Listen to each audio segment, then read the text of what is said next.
trying to wrap my mind around, as that this is not about the future at all. It's happening right now in America today. And it's a goddamn disgrace. What these people have done is turned this technology into a video game.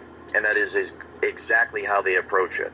They approach it as though they are playing a cross between Sid Meier's Civilization on their computer and Sims, where they are controlling all of civilization and also controlling people on the individual level. You know, are you willing to risk everything to try to save this country? And I'm hoping that by me coming forward and doing the best I can, and for surviving as long as I can, I will inspire other insiders and give them the courage and the hope they need to make that decision as well, and see if we can't start making some progress against this thing. The way the technology works, the voice to skull, is to tap into the resonant frequency of the DNA of the individual, the targeted individual. And this allows total mind, spirit, and body control over the individual by those who are running this program. Since I saw on a daily basis how intimately involved in this program of voice to skull social engineering and gain stalking my private security company was, I couldn't help but notice that our client, one of the largest corporations in America and indeed the world, just happened to have a massive database of DNA on its property. A DNA database that stores the DNA of millions of Americans.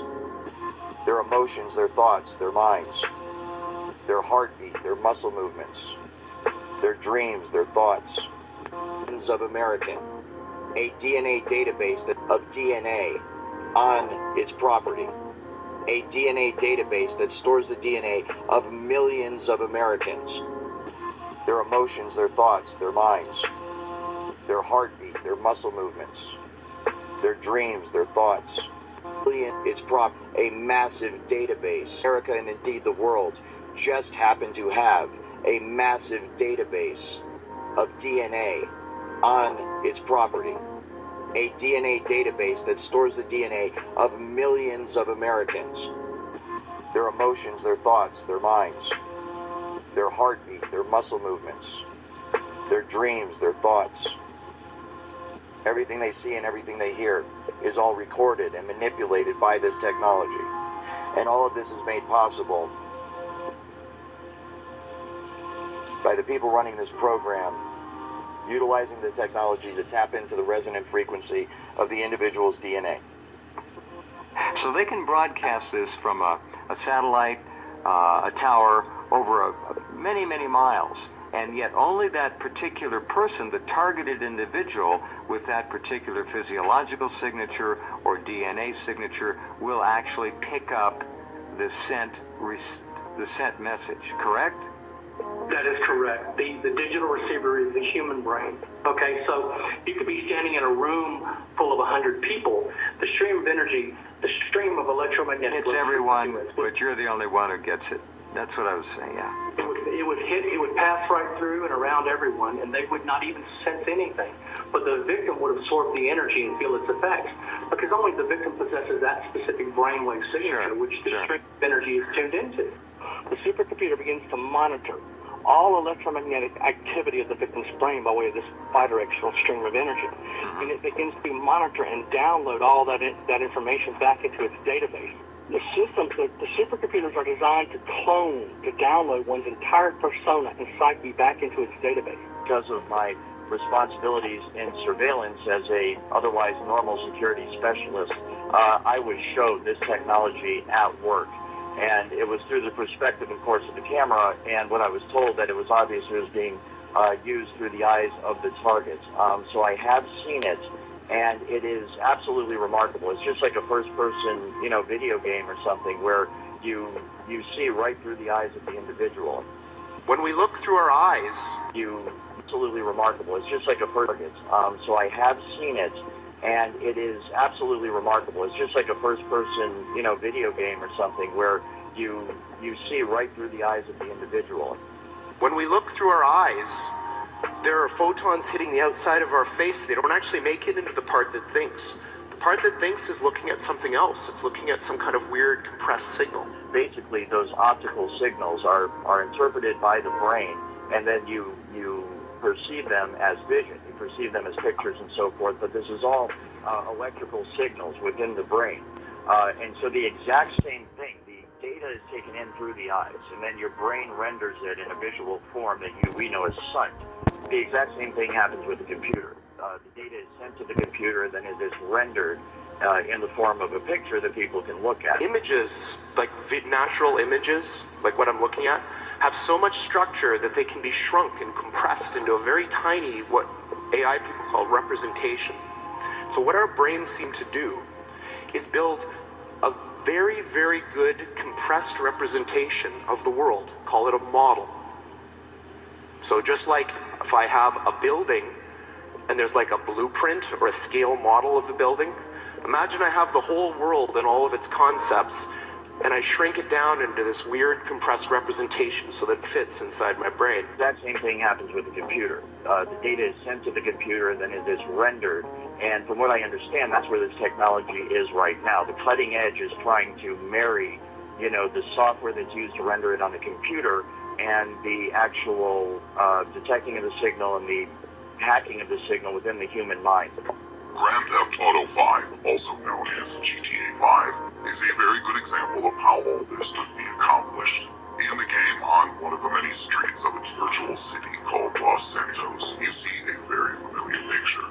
You are surrounded by cars that are hurrying to and fro somewhere into the distance, and crowds of people line the sidewalks. In general, everything's very similar to how it is in real life. And in the game, this general picture accompanies you everywhere, all the time, regardless of your location in Los Santos. If you turn a corner, you see more cars and more crowds of passersby.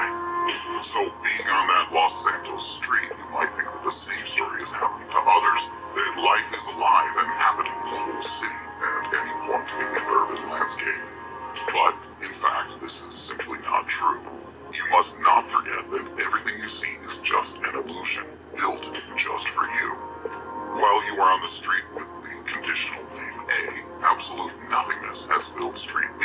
Nothing happens there.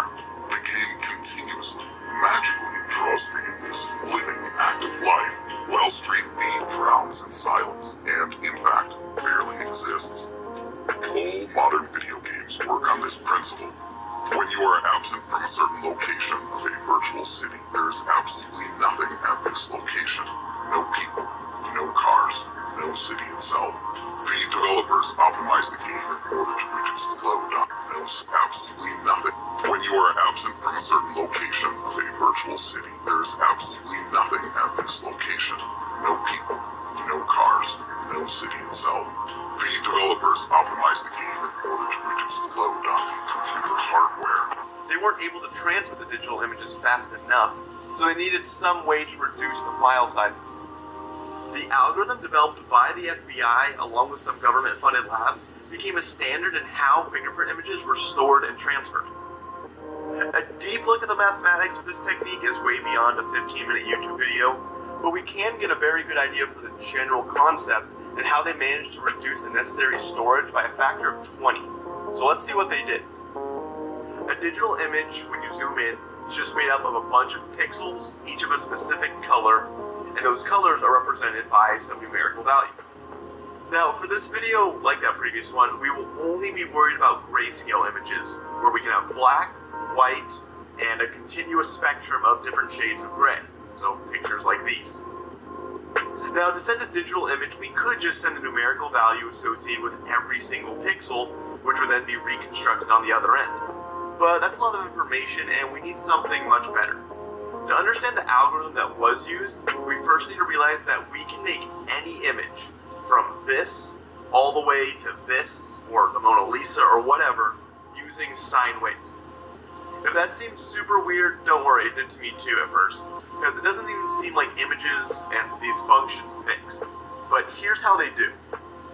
First, I'm going to graph z equals cosine x, which will yield a 3D plot that looks like this. All this is a regular cosine curve extended in an extra dimension.